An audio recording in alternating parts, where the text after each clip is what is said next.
And they're making me laugh already. Yes, we are talking about Calypso Girls. The Bagasse company presents Calypso Girls.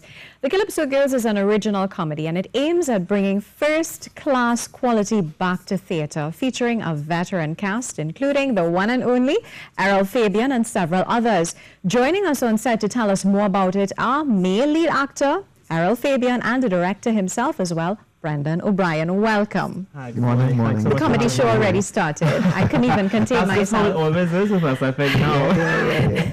So, Mr. O'Brien, we are told that this original comedy, Calypso Girls, I quote, aims at bringing first-class quality back to theatre.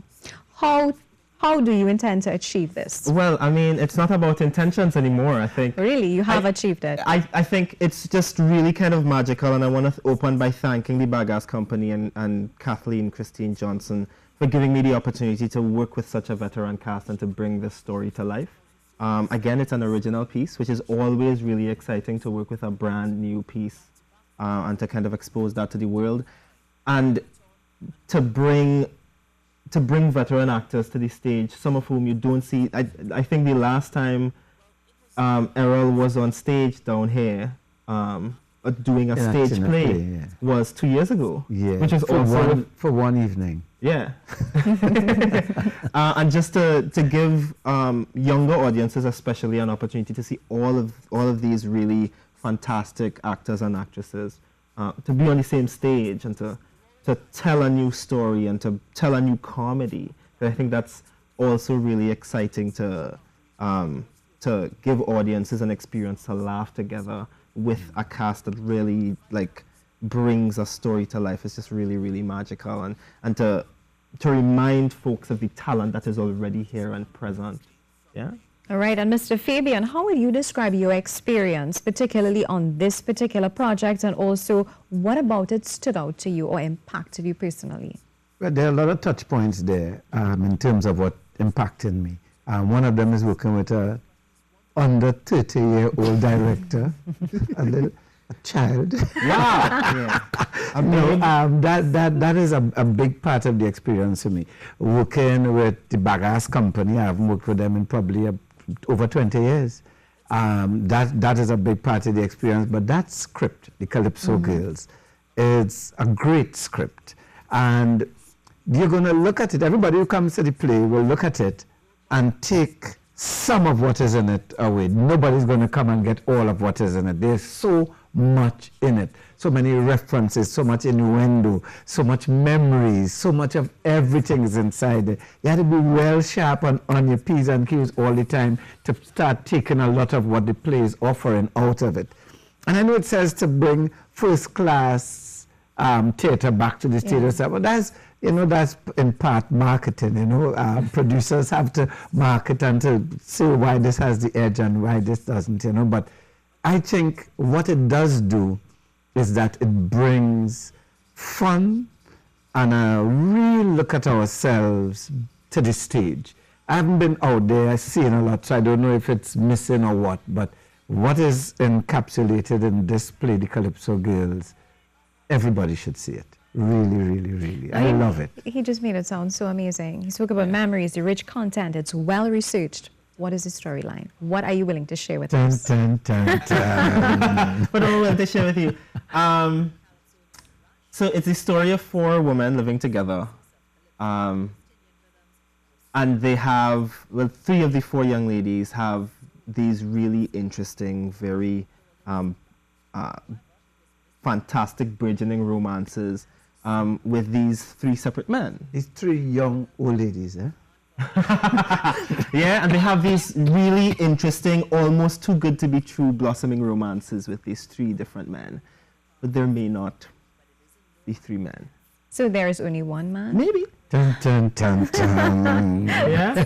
And there's a lot more to pull out of that.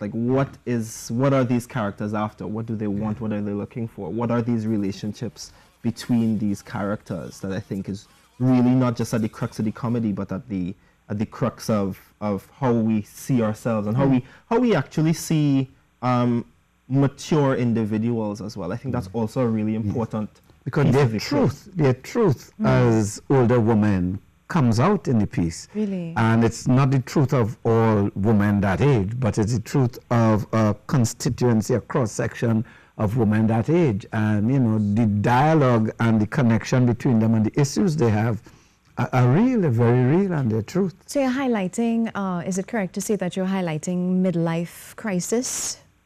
Well, it's beyond the midlife.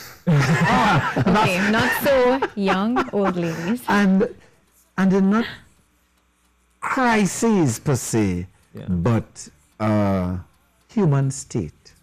Yeah, human state. It's really about how mature individuals kind of access themselves, access romance, access relationships, access their own insecurities, and the insecurities that all of us, young or old, experience about entering into relationships, and how and why we navigate romantic and sexual relationships the way that we do, and how sometimes that could be taken advantage of.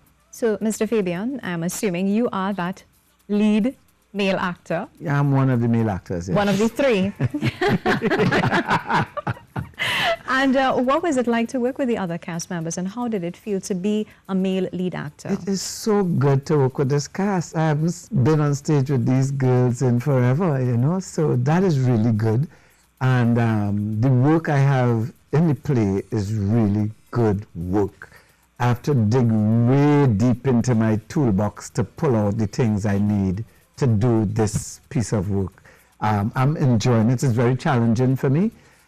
Physically, emotionally, mentally, especially, did I say physically? Yes. It's very challenging for me. But I'm loving it so much. Comedies, why comedies? Is it something that really helps you personally? Because even the Bible says it's merry heart makes for good medicine. That's true. But comedy is in me, you know. I'm not in comedy, you know. I couldn't deny this. I couldn't deny my true nature. You know, but it is, for me, the most difficult work I ever do on stage. Really? Comedy, because there's so much timing, so much listening to every single thing that, and not that it's not present in other things, but in comedy, I think, I find when I do comedic roles, I'm sharpened. I have to be more alert for every single thing that's going on in the house, with the lights, with the tempo, with the speed, with everything, to really make comedy work. Comedy is the most trying type of stage acting, I think there is. Wow, that I have done in my life, at least. That's very interesting. Okay, Mr. O'Brien, where is it showing? Dates, ticket information? Is it open to all groups?